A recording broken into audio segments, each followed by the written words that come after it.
In the previous video, we have studied about money stock and how it is related to the monetary base, MB. So this MB is our monetary base and M represents money stock.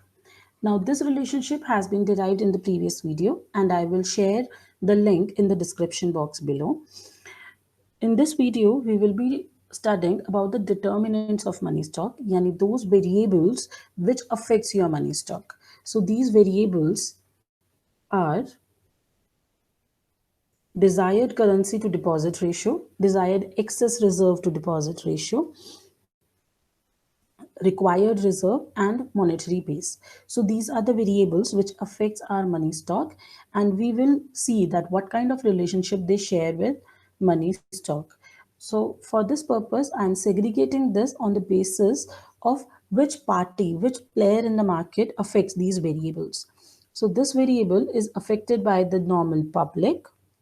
This variable is affected by banks or banking system of an economy, and required reserve and monetary base both are affected by central bank of an economy.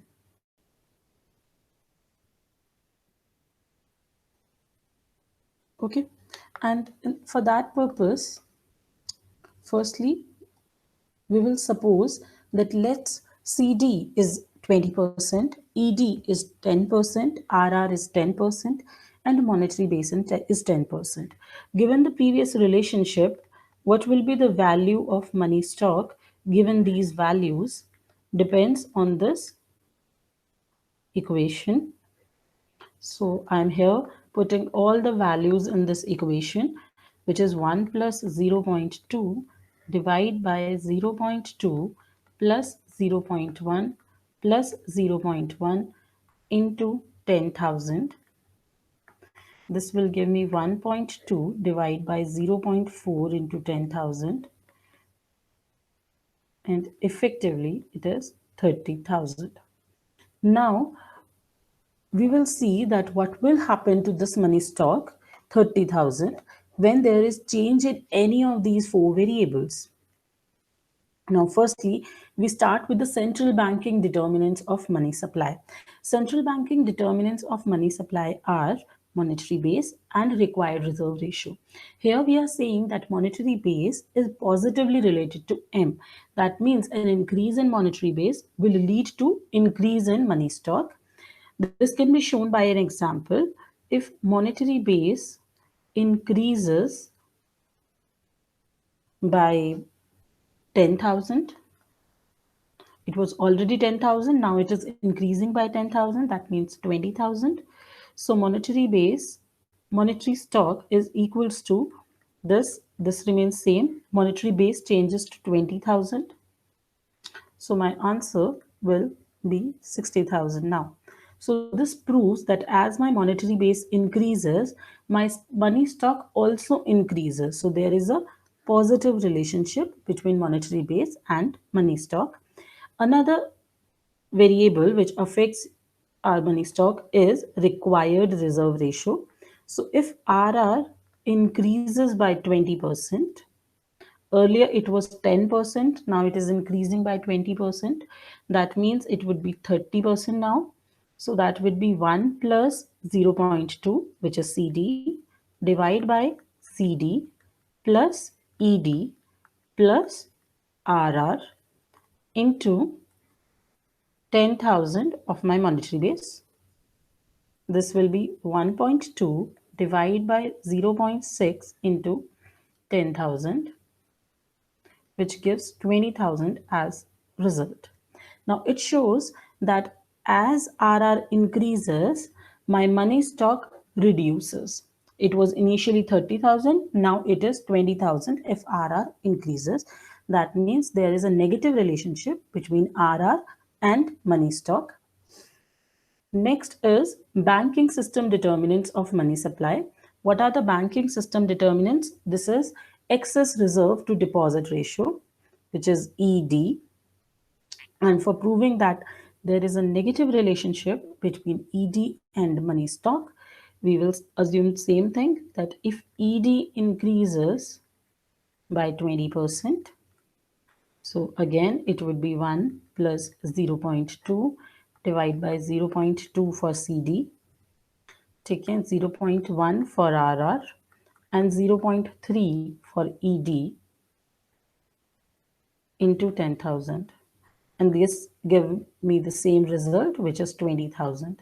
Again, we can see that as ED increases,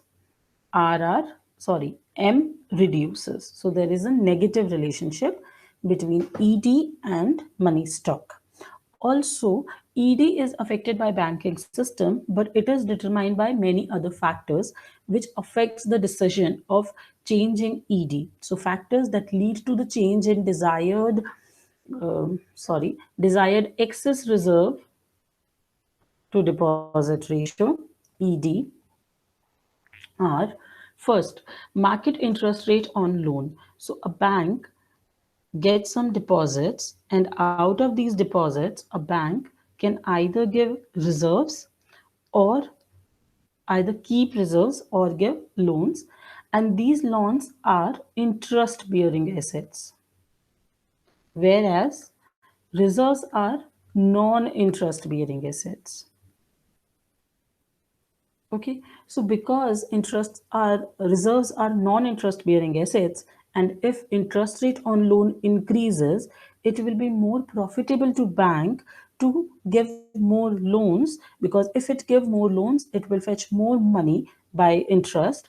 So if market interest rate on loan increases, excess reserve to deposit ratio would also increase. So has a positive impact on excess reserve to deposit ratio. Next factor is risk of deposit withdrawal. As a bank keeps excess reserves for fulfilling its withdrawal risk, that means if its depositors come to the bank for withdrawing their money, bank need to have something to pay them back. So if there is high risk of deposit withdrawal, then bank have to keep more in terms of excess reserves than earlier. Another point is interest rate on borrowed reserve.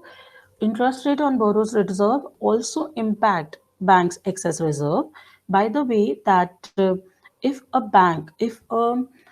depositor comes to bank to deposit to withdraw his money, then bank's reserves will fall, because if in case excess reserves will fall and whatever kind of reserves will fall, so if its reserves fall below the required reserve, then it have to borrow some reserves from outside, and if that interest rate increases, so bank it will become more costlier for bank to keep to borrow money. So it is better for them to have excess reserves. So if interest rate increases on borrowed reserves, bank will like to keep more money with itself in order to fulfill its reserve requirements.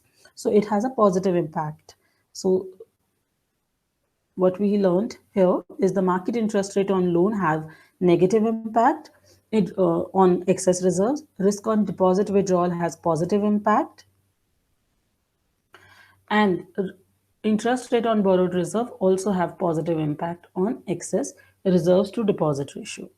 Next point which we will be studying is the bank's public's determinant of money supply, those determinants which is affected by general public, and it is the decision of public to keep how much they want to keep in terms of currency and how much they want to deposit in bank.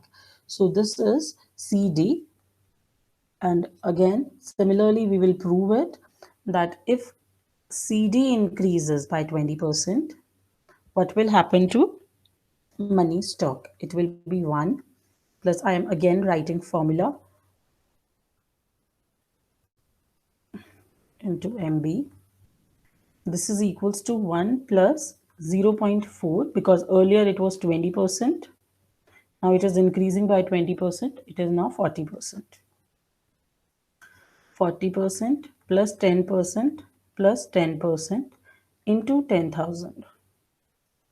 That will be 1.4 upon 0.6 into 10,000, which gives me 23,333.33, which is again less than 30,000 of initial money stock. So it is also having a negative relationship with money stock. Okay. Now, there are also factors which affects a person's decision for keeping currency and deposits. First is the interest rate on checkable deposits, as in the case of excess reserves. In case of currency also, a person have option of either depositing its income into bank or um, keeping in terms of currency. Again, it deposits are interest bearing, whereas currency is non-interest bearing asset. So if interest rate on deposit will increase, it will be more profitable for an individual to keep more money in bank and less money with itself, less cash with itself. So as interest rate on the checkable deposits increase, your currency to deposit ratio falls.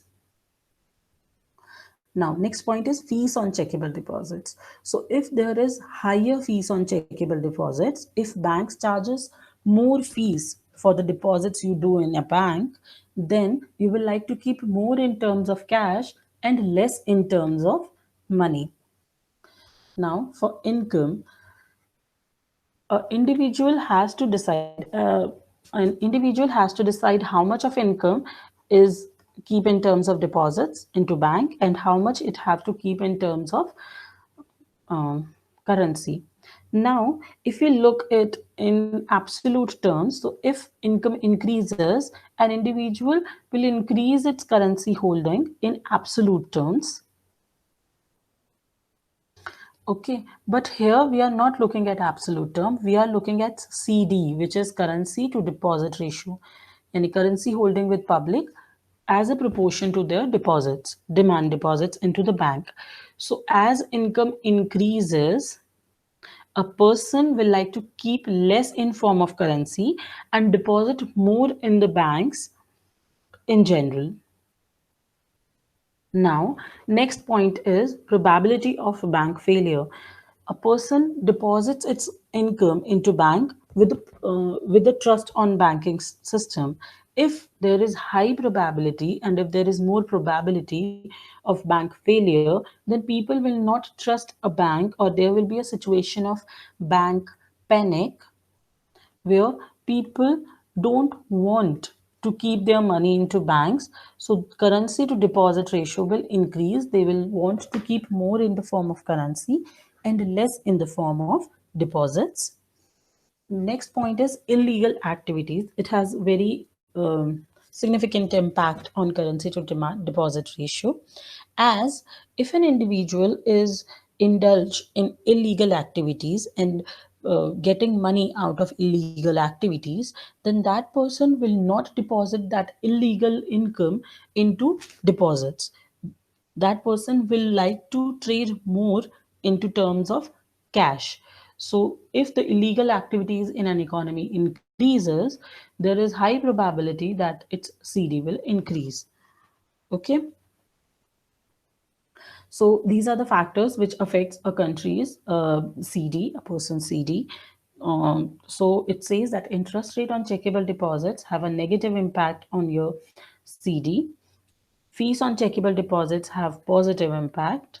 Income have negative impact, and this has positive impact, and this also have a positive impact on currency to deposit ratio. Okay. Now we can see that these determinants about which we were talking earlier, that all these determinants have negative relationship with money stock or money supply, whereas monetary base shared a positive relationship with money stock.